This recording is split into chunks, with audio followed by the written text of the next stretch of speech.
Well, hello there. Hello, everybody. I'm Haunani Powell from UX Auckland in Auckland, New Zealand. I know that's a long ways away from some of the people who may be watching this and from the guests that I'm talking with today.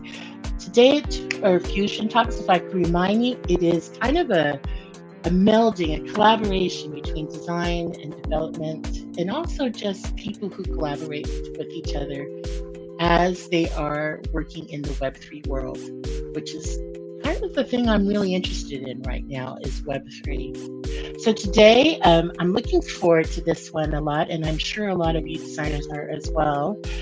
We are going to be talking to three fabulous women from a company called Sprintfolio, and they are focused on really working in Web3 and AI as a design studio, I guess I would say. I'll let them tell you more about it. But before we get started, I want to do all those things that you have to do when you're doing something like this. This is more about user experience Auckland. This is our link tree. It just kind of tells you everything that we're doing, and you can catch up on a lot of the other Fusion Talks that we have done in the past couple of weeks. And then if you like this, or you like what user experience does, go ahead and just like and subscribe and all that other stuff. But with that said, let me bring them on. These are fabulous, fabulous women. Glad to be talking with them. So I'd like to bring in Kai Tran, Angie Gonzalez, and Rebecca Kaplan. Hi, ladies. How you doing? Hi. Hey, thank you. Let me turn off this music now that I think about Kind of groovy. It is kind of groovy. Like I listened to all of them. I went, oh, this is one I can like listen to for a while. Anywho, welcome to us. Thank you so much for giving us your time and talking about your story. I think a lot of people are really interested in what designers are doing in general in Web3. So let me just kick it off with the typical thing I've been asking everybody who enter in a Marvel universe. What's your Web3 origin story? You want to kick it off for us, Rebecca? Yeah, absolutely. So my first experience in blockchain was in 2016. I started working for one of the first public companies in the space. And that's really sparked my interest in Web3. And then since then, I've gotten to work on an NFT gamified loyalty program. I got to be the main point of contact for the OpenNode team. And really, all of these experiences is kind of what pushed me to go into UX. I saw a real need in the space, and I saw how a UX designer could move the space forward. So yeah. Wow, thank you. What about you, Angie? You want to follow us up with your origin story? Yeah, I would say I heard about it when I got back from Peace Corps back in 2020. And I was like, wow, is this what is new? What I've been missing from being out. And from there, I was just curious about it. And then this year, actually, I went to a hackathon just to learn more, get more information about Web3. And now, I'm definitely more invested in Web3. So it's been a journey. So you said a hackathon. Isn't that how Yeah. you folks met? Yeah. Well, I did a one that was a Web3 Miami NFT, and they were doing workshops. So it was not the one that we met, but a different one. Okay. Well, maybe Kai, you can follow up with your Web3 origin story, and how you guys all met. Yeah, absolutely. So actually, back in 2012, my brother was really into Bitcoin mining, and he set up a mining station for me and my family. It was really funny. The city actually came and checked out our house because they thought we were growing some illegal stuff, but we were like, no, we're just using electricity right now to do this stuff.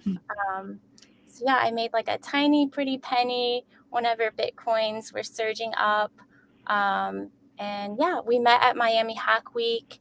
I met Rebecca there, and she explained Web3 in the most concise way that I had ever heard. And I was like, tell me more, please. That's how we met. We weren't even on the same team, but we reunited to join the Buildspace program. And here we Ooh, are. so I have a couple questions on that.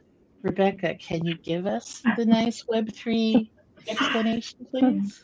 Yes, absolutely. So the first iteration of the internet was read only, right? The second iteration was read and write. So think about us interacting with social media, blogs, emails, and now the next iteration will be read, write, and own. So you'll own all your data, and you'll be able to monetize it. Thank you, thank you. Yeah. That's I've heard that one, but I think that's a great way to just. I try to say what Web3 is, and it could be that could be hard. It could be I think it's Yeah. better when we're all drinking something. I don't know. All of a sudden, everyone gets it. You just learn more through osmosis. I don't know. But actually, so I met Kai. I want to say I met you in June of this year, May or June. Um, and we were talking, I think we were talking about your project, which, you guys can explain a bit more about Sprintfolio, please. But one of the reasons why I'm doing this is that you went to Buildspace. And folks, let me just step back. They met at a hackathon in Miami. They came up with this idea for Sprintfolio, which we'll let them describe. They went through a Buildspace program, which is why I'm doing this. And they then went to San Francisco, California, and together, face to face, sitting next to each other every day for a while, building off of their idea, iterating it, pivoting some of the things that they're doing to work with their clients who need Web3 designers to work in the Web3 space.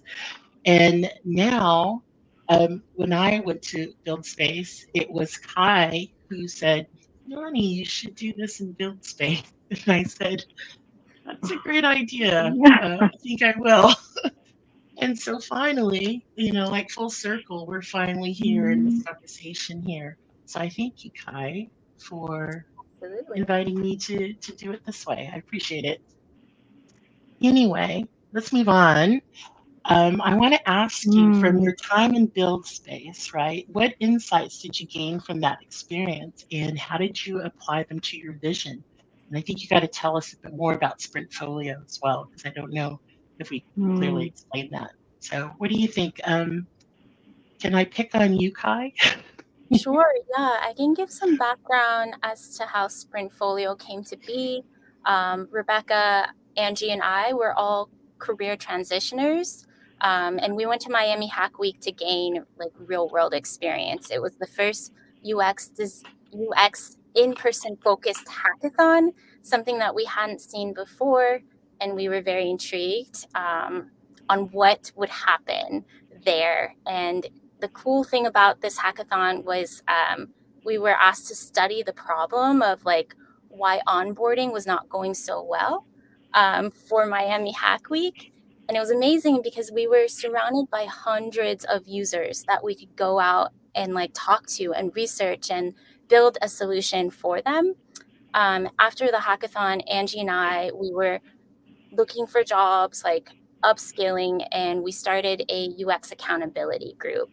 It's really enduring to deal with the tech layoffs and how competitive the UX field is. And so it was great to like be able to check in with her and just make sure that we're like moving forward and doing the things that we said we would commit to do. And then we decided to join Buildspace for that extra accountability.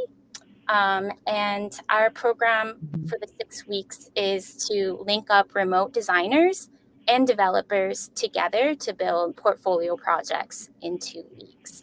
So that There's is the Sprintfolio. There you go. Yeah. yes. And yeah, so the insights that we gained at Buildspace, we validated that junior designers have a deep interest in Web3 and emerging tech and AI.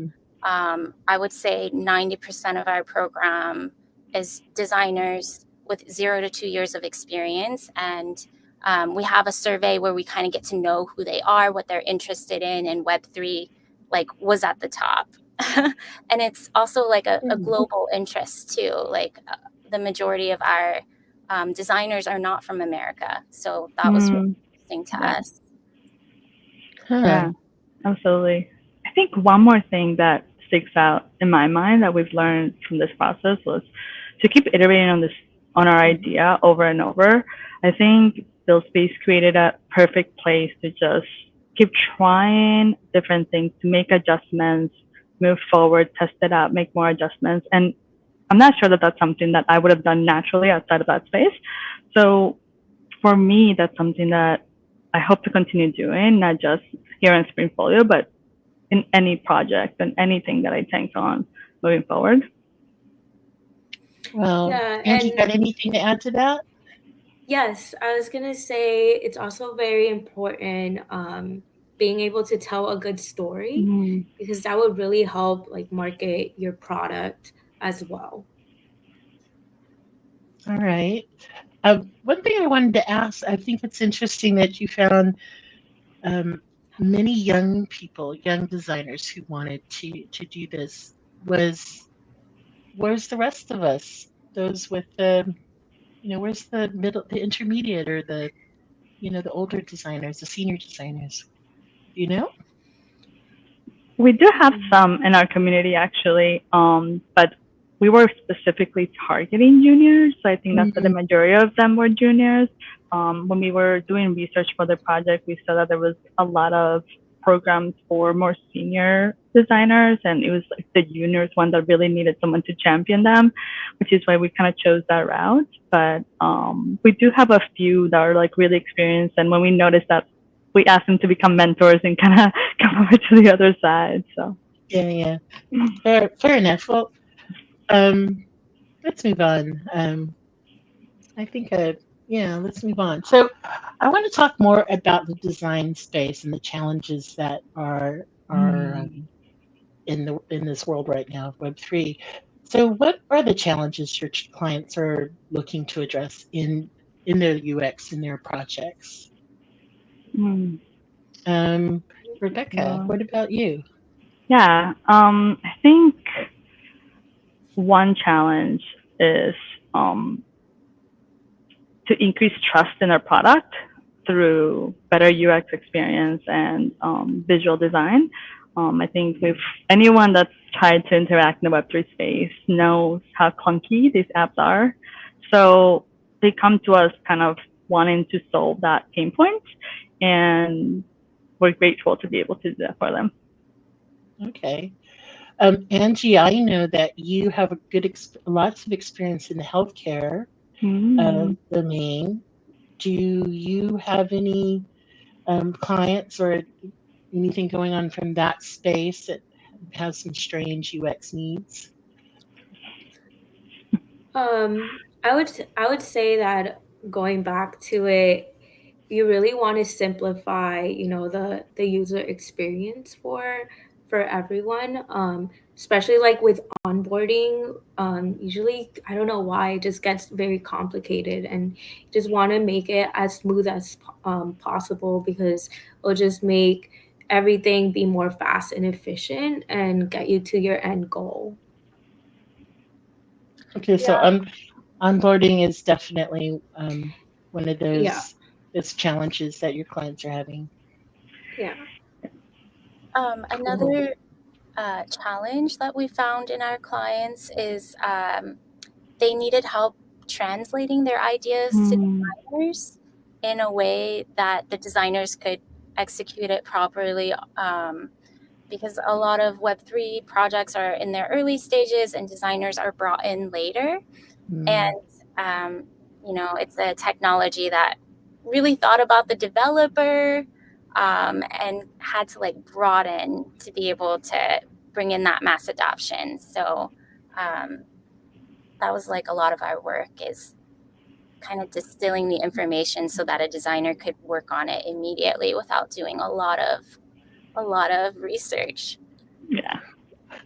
So is that to say then that they're bringing designers in too late, or you just can't find designers that have the knowledge up front? I think they're bringing them in too late. I think, Web3 has put a lot of emphasis on the technical components of it, and did not think to bring on UX design until much later in the process because they were working out the underlying technology, which in retrospect you kind of understand, but now that they're trying to reach the masses, it's a huge problem because then you end up with this Frankenstein product where like, yeah, it's pretty, and yeah, it does what you want it to do, but it doesn't quite fit. It's kind of weird and clunky and not quite. I like Frankenstein. The way it's described that. I can say from my experience that design. What I found from my experience is designers are always the one. They kind of had an idea of the future. They kind of decided. They didn't decide, might not be it, but they influenced what was the technology to make that future state a thing, a real baby. And then when they're missing, and what I found when I was going through just the wallet experience, is that it was clear to me a designer wasn't there. And so that meant the user experience was being decided by the developer. Yeah. And that was challenging because I'm going, I'm more of a heuristic designer. I design with heuristics in mind to kind of get that fuller picture so that it's intuitive. But I wasn't seeing that with the wallet, but the wallet's getting better. I will say the wallet has been getting better. I think people have figured that out. But I think that's a bit of a challenge there. But what do you think? What do you think are kind of the design gaps that you're seeing in Web3 projects? With that? Yeah, I think what you said is absolutely right, that there is a developer focus. I mean, there are developer advocate jobs. There are people that just are there to figure out what the developers need so that they can build the technology. But we're at this point where, there's like layer 1, layer 2. There's a lot of room to improve UX so that we can get more people onto the platform. And being a UX designer is being a user advocate and being open to bringing more people in. So I think we hear a lot of like, we're in a bear market. UX, having good UX is a way out. And we want to help people to get there. Yeah.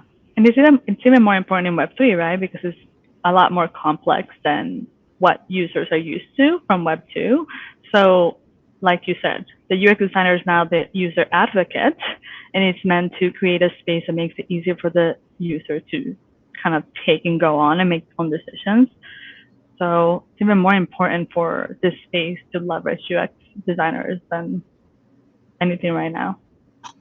Yeah, and to add on to that, like you'll be saving so much money too when you add a UX designer right from the start. Like you're gonna not be working backwards again. So just saving some money too, and ultimately, like for Web3, you want to have like this mass adoption of users, right? So you want to make sure that the users are using Web3 without seeing the difference with Web 2, so it feels very natural and just intuitive flow. I'm seeing that with the Third Web. Third Web has done a great job with their onboarding capabilities and making it easier to bring somebody into a Web3 space. So let's kind of move on. I think this will come up quite a bit about the design gap in the Web3 projects. as we go. Yeah. But Hmm. let me ask you, how should UX design principles evolve to fit the technical and cultural needs of Web3? Can I start with you, Angie? Yeah. Let's see.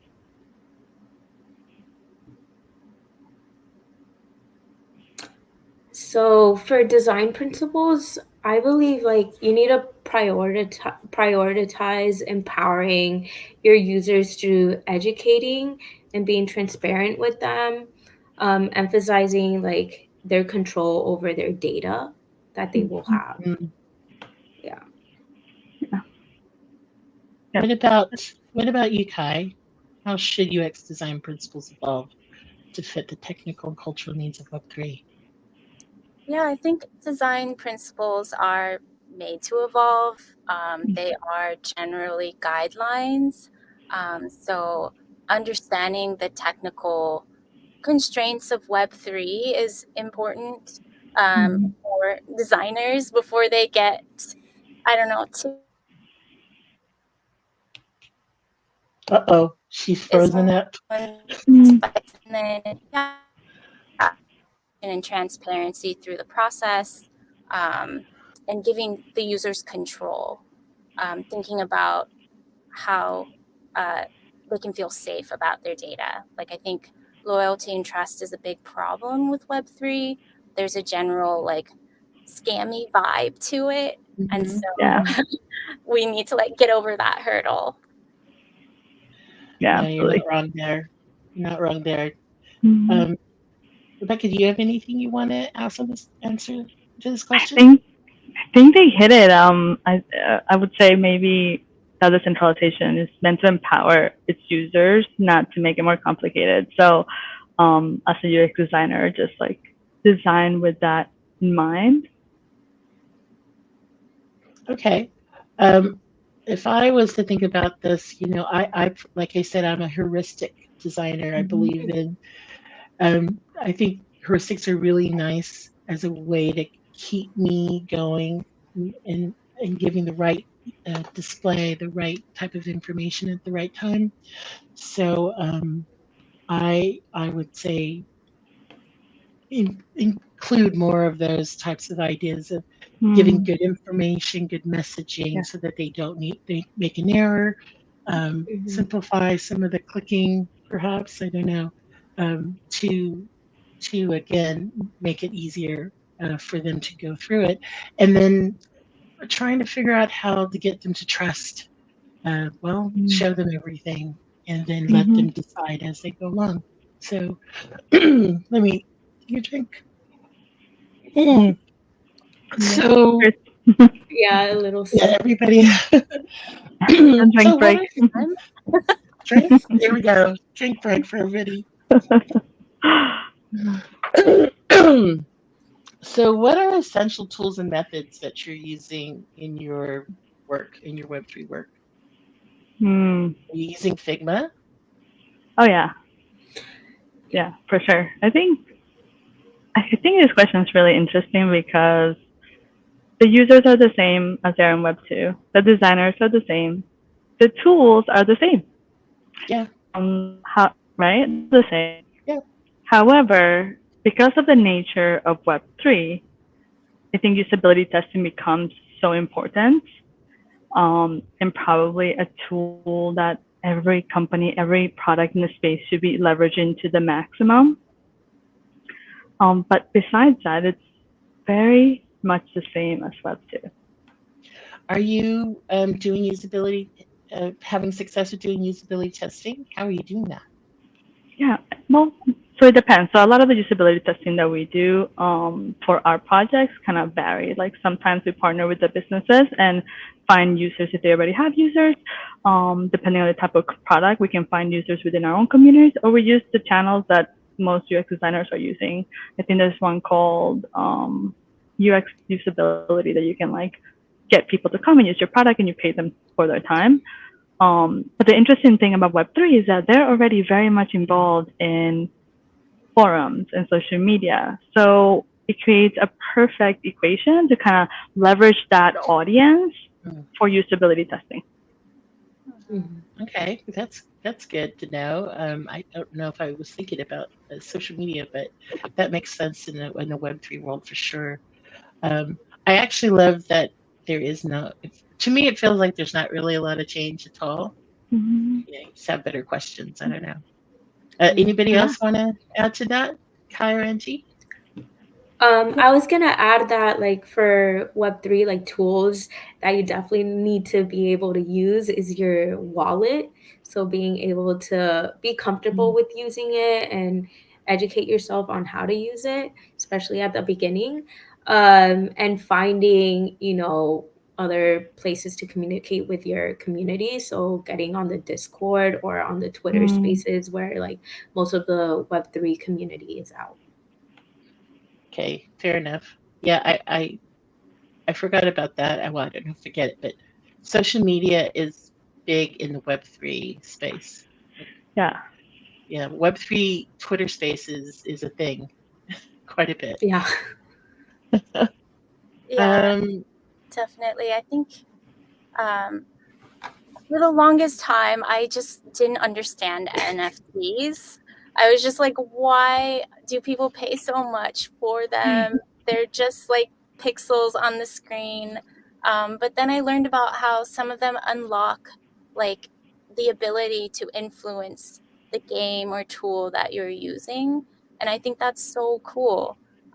Being able to, I don't know, be part of this community and help it transform. So yeah, Discord is something I'm trying to work at. It's not my place that I'm usually at. Yeah. Same. it's okay. I get that from enough people like Discord. Why do you use Discord? And yeah, that's a whole different discussion. But I said, there is a future there. We just haven't figured out how to. It's not the same as Slack. Like Slack is just feels very comfortable, right? Mm. Um, but Discord is where all the cool kids are. That's what I say. um, yeah. So I want to know how you are designing these interfaces that simplify kind of difficult concepts, right? Mm. I'm talking about using cryptography, private and public keys. What are gas feeds? What's a Mm. smart contract? And even DeFi, which I'm learning quite a bit about DeFi lately, which feels like traditional finance to me, to Yes. tell you the truth. The more I go into Web3, the more I'm like, how is this different than what we're doing now? So, Seriously. anyway, how are you designing interfaces to address those kind of tough, Mm. complex concepts? You want to kick us off, Kai? Sure, yeah. I think what you said, how is it any different than Mm-hmm. Web2? Um, Leveraging our learnings from Web2 can help make Web3 better in some ways, like using the user's pre-existing knowledge of the system Mm-hmm. that they are used to and applying that to Web3 will do wonders. Guided onboarding is really important. Mhm. We have a designer friend who did really well at a hackathon by setting up people's wallets through Typeform. People just went through a Typeform survey, and then she was able to do a bunch of automations to create the wallet. And that was Wow. just much better than creating the wallet themselves. Mm-hmm. Um, I would Wow. say, I guess, do y'all Yeah. have anything else to Mm. add? Yeah, I think one of the simplest ways that we can simplify complex Web3 interfaces is by simplifying the language that we're using. Just, just let's speak in normal terms. Yeah. And it's such a small change, but it can have such massive impact because I think part of why people feel like it's a little scummy is because they don't understand it, right? It's Yeah. very hard to understand. It's very technical. Everything feels like a dev document. So if you're new to the space, that's super intimidating and really hard to kind of get into and move through it. So if you can only do one thing, do that. Yeah. Yeah. I agree. I agree with that. What about you, Angie? Have any thoughts about Yeah. this? Yeah, I would add that having clear warning signs as well, Mm, especially when there's like critical actions related to your private key, like having those warning signs, very crucial. Yeah, very heuristics, if you ask me, mm-hmm. Hmm. folks. Exactly. So again, I don't hear anything that I wouldn't have done in the Web 2 world. So Yes. I do Exactly. realize that there's quite a bit is the same, but I do Mhm. think understanding the technology helps you keep those Yes, apply those same principles. So just something to think absolutely. about. So Absolutely. can I ask you about decentralization? Mm, Because that's kind of the thing that makes Web3 is having these ideas of your information is decentralized, you have ownership of that. So how does I mean, I know that when I went through my onboarding journey and I actually did my own user journey about it, wasn't what they told me it was. It was a lot more complicated than that. So mm, how does that impact the user journey and how do you address it? yeah. Mhm. Um, so the centralization just like breaks up the user journey quite a bit more, right?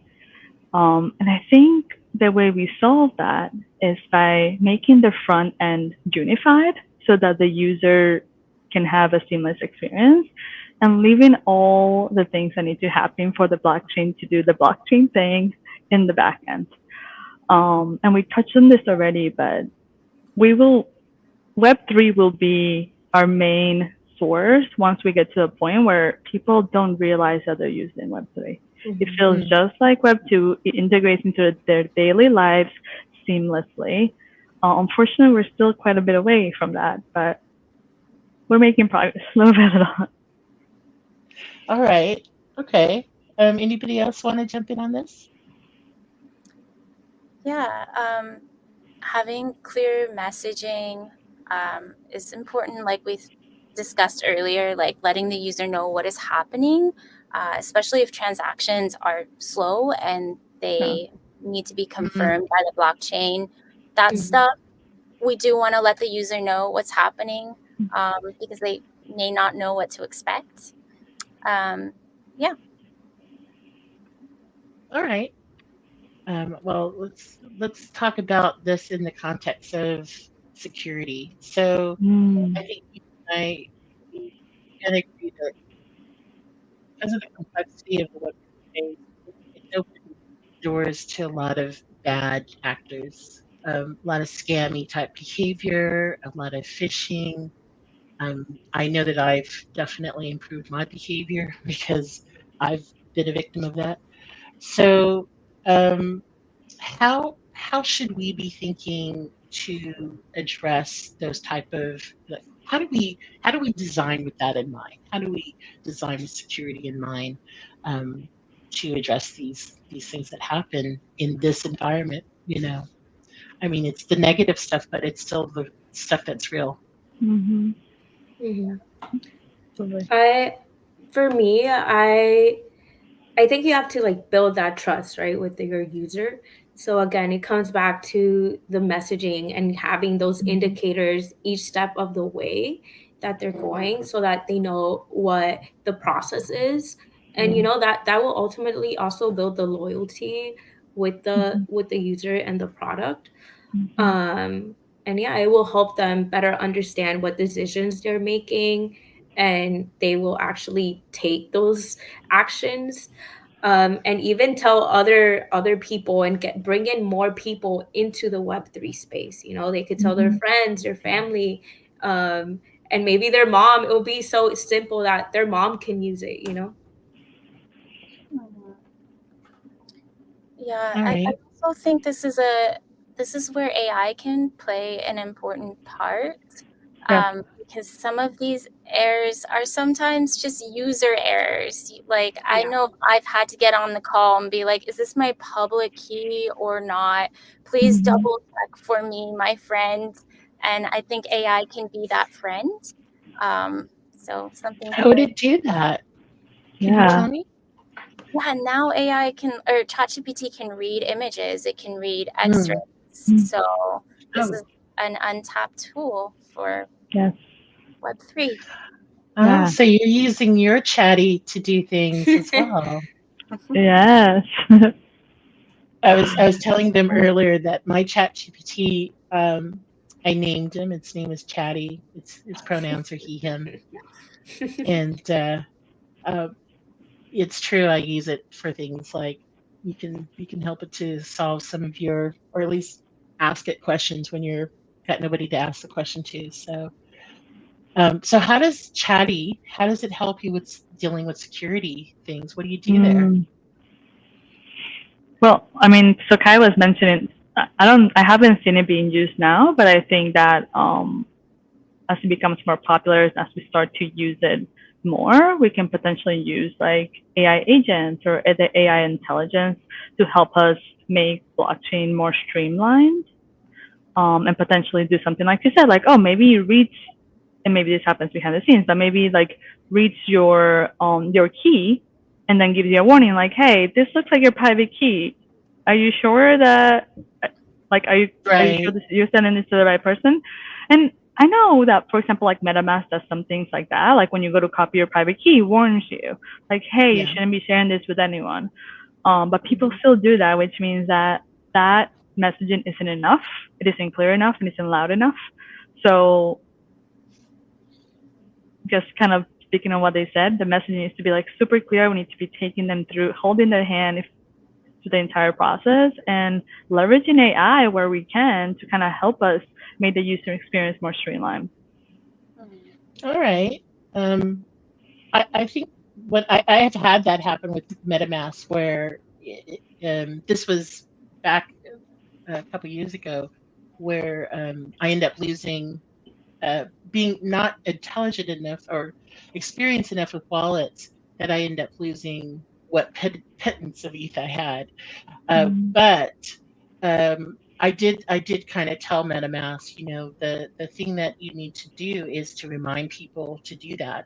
But on the other hand, what I realize is that I don't always click on links.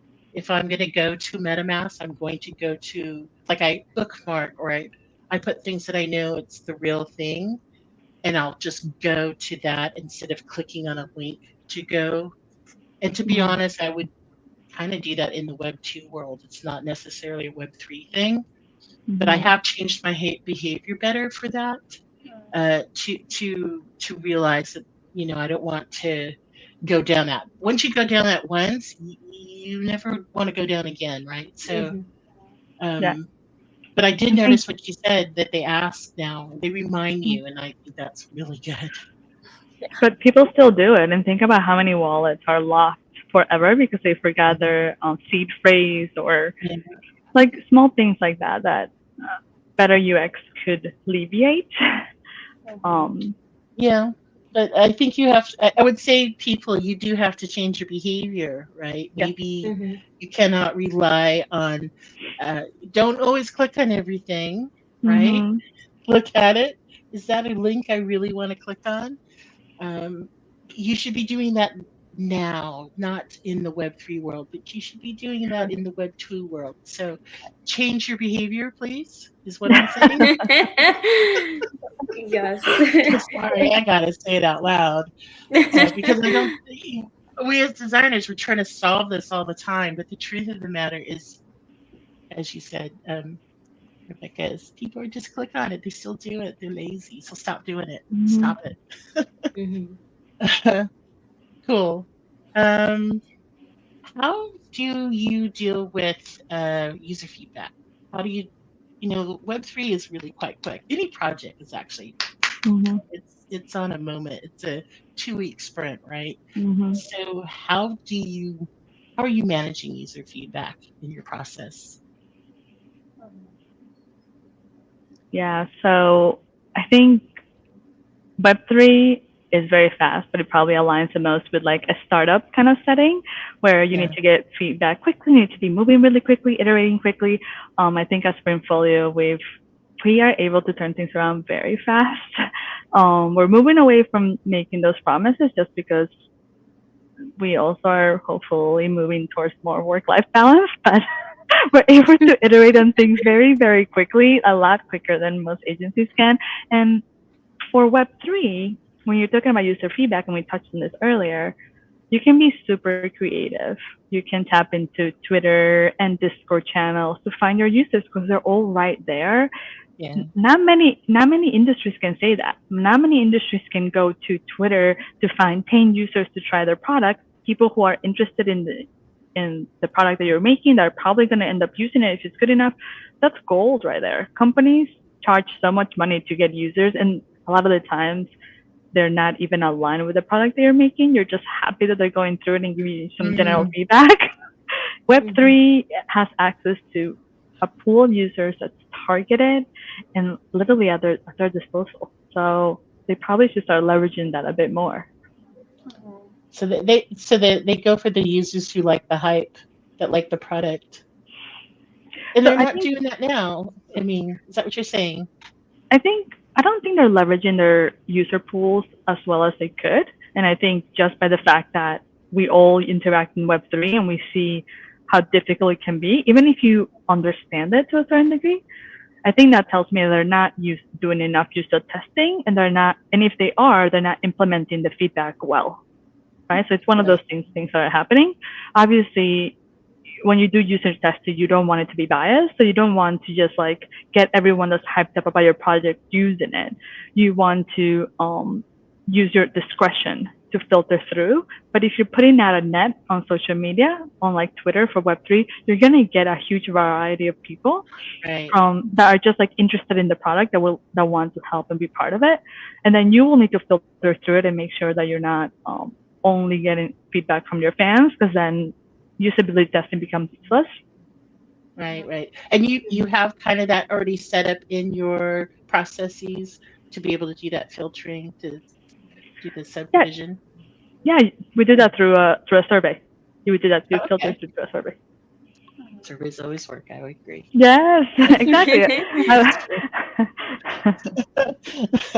Yeah, I like to do low key things because they actually they're not. They don't have to be expensive, but the feedback can be very useful. Yeah, anybody else want to chime in on this? Yeah, I think that with Web3, it's lightning fast, like the iterative cycle, and sometimes you can't always test everything or like get research about it, and you can just test it. I think because the users are so open to emerging technology, they're a bit more forgiving in that sense. So I think at large corporations with larger budgets for user research, there's like a clinical way of getting data that's probably pristine and unbiased, but it can move pretty slow. So weighing out the pros and cons, understanding where bias is involved, and making the test, and then looking at your hypothesis and seeing how it matches up, you can keep cycling and getting closer to like what you're trying to succeed in. What kind of things are you testing in general? I mean, I guess I'm just wondering, because you brought up a couple of things. One is you can get the data, but that takes longer.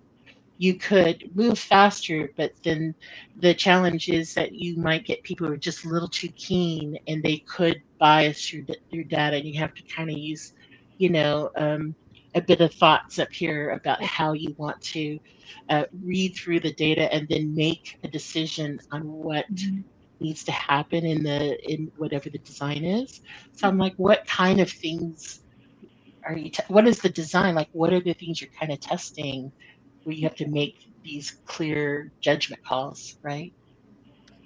I think just testing on your iterations and using just standard KPIs like time of completion, satisfaction, things like that. Yeah, that's fair. That's fair. Okay, so it's just normal everyday type of things. Normal Yes, everyday things, but you're pushing it yes, public rather than yeah, private, and yeah. kind of owning what happens from there. Mhm. Do you see the thing going on here, folks, about design Yeah, in the Web3 world? It seems very normal, like but it it really should be does. normally, Yeah, Yeah. yeah, which I try to tell people. It is kind of yeah, the I same know. thing. Cool, cool, cool. Well, let's talk about Sprintfolio. What's kind of maybe Ooh, can you share a successful project that you've done that you're proud of? I want to know. yeah. Yeah. Give me some Mm, tips. Uh, I would say like the first, once we first started, with Buildspace, we reached out to Meta Intro, which is a resume wallet company in the Web3 space. And they really helped us like get started as in validating our process. Um, and it really became bigger for us for Sprintfolio. And actually, when we first launched, two of our sprintees, our designers that did, partnered with Meta Intro, they were able to get hired at the end. So that was really cool. And then right now we're still working with them and we're getting ready to launch an NFT badge for our sprints with them. Yeah. yeah, Wow, very that's a cool. great one. Yeah, Congratulations. thank you. Thank Yeah, you. I think one more project that we're actually still working on, I would say, is the longest project we've done. It was a month sprint. It was the biggest, the most complex project. So they are a blockchain mediation company. They're called Peacekeeper. We had, even though it was the most complex and the largest and the longest, we had the lowest dropout rate. We had 100% completion, which is very rare. No, like we get over 50%, but 100% means that they submitted every assignment for every week for the month. And we're still working with them now. We're finished, we're wrapping up another sprint, and that to us was amazing to see how interested the one. A lot of the designers had never worked in Web3 before. They had no idea. And to take on this challenge and to really dive deep and understand the industry, understand the pain points for the client, and kind of walk through that, it was beautiful to see. It was amazing to see their questions, and the client feedback was awesome. The client was shocked at the questions they were asking. She was so surprised at how they were thinking about the process and how they were thinking about every little step, even though they had never been in the space, right? Because she had an experience with a designer who, a junior designer who was struggling to kind of get that Web3 concepts out into a visual landscape. So she was super surprised, and it was amazing to get that feedback from the client and to still see how excited her team is every time we deliver an iteration. They're like, I love what I'm seeing. This is awesome. That's a great feeling. Yeah, I would have to say that's a good feeling Mhm. when they like what you've done. Yeah. Yes. Yeah, I want to just throw a big shout out to Rebecca who led that Oh, Mhm. thank you. collaborative Thank you. process. And when we Thank say you. largest collaborative sprint, what we mean is that the teams were up to 4 people. And prior to that, we were just linking up like 1 or 2 people. So that was a really big project in terms of getting all the teams to the finish line. Mhm. Yeah, Yeah. and to add on to that, like the teams, everyone is in different time zones globally. Mhm. Mm, So that definitely, has an impact too. So props yeah, to yeah, Rebecca. yeah, Thank you. yeah. You guys are so sweet. Sounds like a good. Is that something we can check out? Is it live?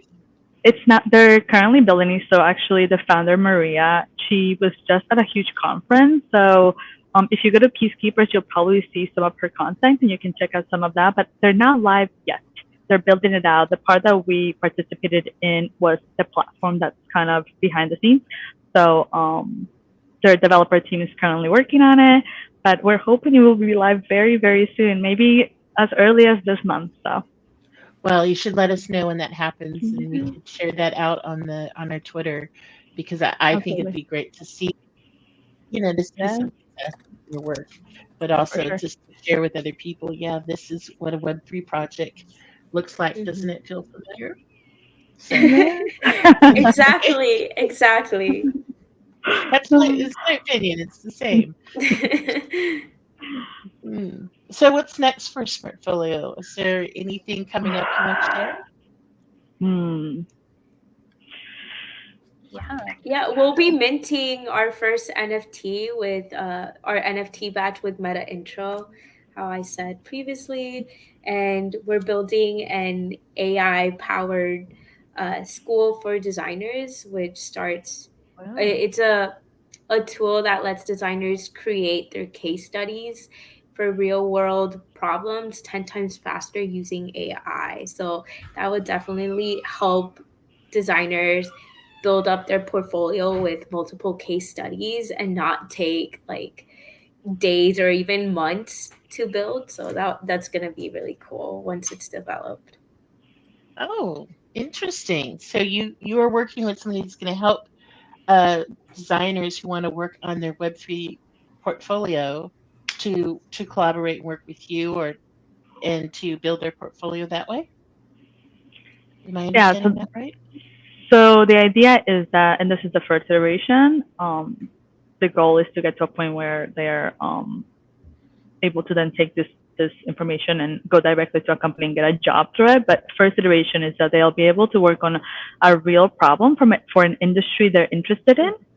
And very similar to what you do at a bootcamp, we break down the entire design process, but now you do it with AI. Instead of 3 months, you can do it in a week. You still have to make your own designs, you still have to make your own user flows, but AI is your teacher along the way. So you can ask her questions about the project, about the company, about the process, which is really exciting. So we're getting ready to do a test next week to our community and to get some feedback from them. Some usability testing, exactly. Yes. To get some feedback on the product and see how we can iterate on it and hopefully have something out for the public maybe at the end of the month. Well, that sounds interesting. I think I may sign up. Yeah. But I Could threw do the our link user out. testing. Yeah, I threw the link out. So if anybody is interested, just fill Sign up. out, get on their waiting list for this beta testing of their tool to help you learn these things. So that I put in the channel, into the UX channel. So check it out, folks. So I've been ending these talks with asking everybody these questions, and I wonder what you think. What are the three key things that every designer should know about Web3? Hi, give me one. Sure. So something we just keep echoing, the users are the same, and decentralization is a way to empower the users and not make things more complicated. So And what do you think, Angie? Understanding the technology in a general way will help you make better design decisions. So find some blogs or videos to help you learn more about the Web3 space. Cool. And what about you, Rebecca? Anything? I would have to say that as a UX designer, you are the advocate for the user, and you can help translate the very dev-heavy world of Web3 for them so that they can have an amazing experience. So try to approach it from the place of you are their door into the space. So get them excited about it. Cool. I was going to ask you about what resources and platforms. I'm just going to share what you sent me before of what those recommendations for designers. One of them is Alchemy University. You might have heard me talk about that. I think that's a really great place to start. I would say give that a try. Another one would be, and this one I didn't know about, so I have to learn about it. But it's web design, web3designprinciples.com. I'm gonna have to check that out. I don't really know that one as well, but it's worth checking and seeing what's going on there. For I think getting just an understanding of what those design principles are, and go, wow, this feels very Web too. And then lastly, lastly is SheFi. I'm a SheFi right now. I'm doing SheFi right now, and I wish I did it a year ago. I think it's actually really quite. I think it's quite good for the approach of learning some of these harder concepts. Like we're going over DeFi right now. We went through wallets, um, you know, all those things. They're just main concepts that you need to understand because I think it's helpful for designing what those things could look like to your grandmother or your mom or your aunt. Do you see the thing I'm saying? It's the people who have money. That's what I say. Um, um, I've learned something that's really cool. It's called zero knowledge proof. You should be zero knowledging proof everything. It's basically I'm a kind of a stickler for my information, and what I hate is that I go into say get something, go to a dentist's office or check something on my phone and they want to know my birthday. And I'm like, why do you need my birthday? I'm asking you about something on my phone. And so it's just one of those things where zero knowledge, or it's cryptography, folks, but it's basically getting vetted a wee bit more so that you say, yep, I'm this, and not really sharing the information of what that thing is. I think that's really good for our security. Anyway, sorry for prattling on before I go on. Predictions. So, all right, guys. So, where will we designers be in 5 years with Web3? Yeah, so the prediction, I guess prediction and hope is that there won't be such a large disconnect between designers and developers, and potentially they will be one and the same. We're seeing a lot of people drop out of computer science school because they're like, I can just learn all of this online. And we're also seeing a lot of AI and no code tools, and designers are basically building things that developers have built a while ago. So yeah, I'm really excited to see that fusion of like innovation happen. Yeah. What about you, Angie? Yeah, I would say again with the rise of AI, I feel like everyone's gonna level up and help us, master more things. So in 5 years, with everyone leveraging AI as a designer, there's gonna be better, UX for the users, especially in the Web3 space. Cool. Yes, I love it. I have to say, I'm a big fan of the AI and Web3 coming together. I think AI brings intelligence and efficiency to the Web3 space. And it's going to increase its capabilities and just make the space a lot more user-friendly. All right. So what are the trends you think it's obviously it's AI is kind of something you guys are really keen about. Are there anything outside of AI, any trends that we should be excited about? VR. We were talking about Yeah, VR. they are. I think whenever the Vision Pro becomes affordable, there will be a big need for designers in that space. So something to watch out for. And then also voice technology. Like there are conversational designers out there. So a lot of things I think are going to be hands-free. Yeah.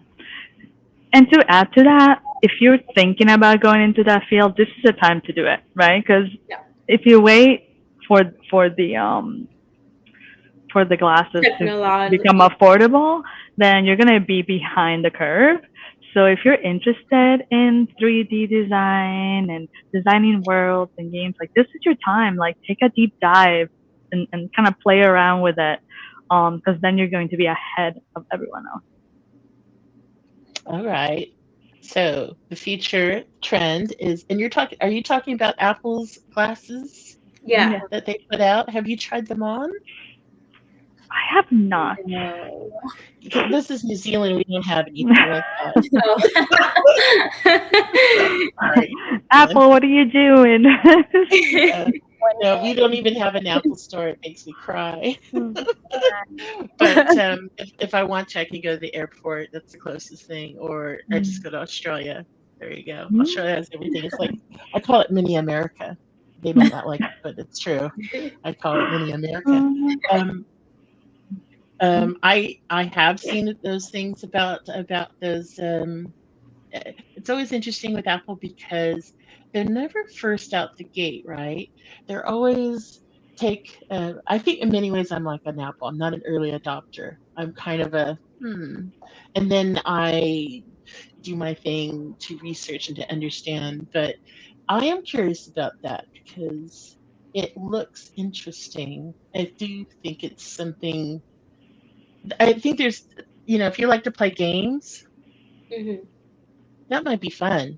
That might be fun. If you like to golf, I can pretend I'm golfing somewhere. I don't know. There's definitely, I feel like there's a definite group of people who really enjoy this immersive technology as part of what is gameplay and fun for them. And then there's other ones like, I rather go, pull weeds in the garden. I think that's more fun. So, um, Yeah. fair enough. Fair enough. That's pretty cool. So I think we've come to the end. How'd that work for you? It was awesome. Really fun. Yeah, this was great. This was a lot of fun. Yeah. Well, thank you for coming. Folks, if you have any questions, please drop them. Otherwise, we're going to end this. But I want to thank you for, I want to thank you first for telling me to do this in Buildspace. It made me accountable. I managed to get some things out, and I have enjoyed my journey and talking with the people I've met along the way, and telling them sharing what they're doing and where they're going. Because my goal is just to encourage people here in New Zealand to see that some of the things that they're doing now will take them further, will take them to the next step. And I know it's not comfortable. I don't think Web3, all the shenanigans that have gone on with Web3, cough, cough. We're talking about the people who are doing some pretty bad things or stupid things. It affects the rest of us. And I like to just focus on us, where we're going, the Web3, the technology, our culture, because that feels trustworthy. That feels real. And I'm not a gazillionaire, so I don't have to make stupid decisions that get me in jail. I don't know. But what's going on next for you guys now? Before we move on, what's next for you? Oh, I did want to do one shout out in terms of we are going to be releasing a Notion template where people can DIY their own design sprint collaboration. And if they get this Notion template, they'll be able to join our Slack channel and then work their way to getting their first sprint badge whenever it is going to be released with Meta Intro's public launch. I saw it. It's very cute. Natasha did a great job. It's very cute. Fair enough. Fair enough. Well, here's their social things: UX by Kai, UX by Angie, and then UX Rebecca. It's always by Rebecca, so she didn't need to buy one. And Sprintfolio _co. These are on Twitter. I know, or what the other name is. Look, the Web3 space is definitely live and well on Twitter. So that's where you will find a lot of Web3 people. LinkedIn is the second, by the way. It's Twitter and then LinkedIn and then Instagram. So that's where, if you are in those social media places, they're also in that spot. So you can follow them along and see their journey. And then that, we do have a comment. Hold on. No. Thank you, Daria. Thank you, everyone. Very informative. I agree. Um, Reach out with these ladies. They're wonderful. They're wonderful designers. They're doing something that um, it's normal, right? It's comfortable, but it's the domain is different, and the domain will break your head open. Yes. So, Yeah. so I do say to designers, learn coding so you can have better conversations with developers. Mm. But definitely check out Alchemy University. Third Web's another one. I'm going to check out this Web3 design principles, but just realize that what you know how to do now, you can do in Web3. It's not really that different. So just put that on. Anyway, with that said, next week, we will be talking with somebody who actually built a Web3 app called Art Locatia. It's a little bit of augmented reality. It's everything on your phone, and it's kind of a groovy thing to see. This is actually seeing a web app and in the way it is. So that's for next week's chat, Fusion Chat. Otherwise, thank you so much and have a great day. So bye. Bye, Thank you. everybody. Bye. Thank Bye. you. Have a good one. So much Thank fun. you.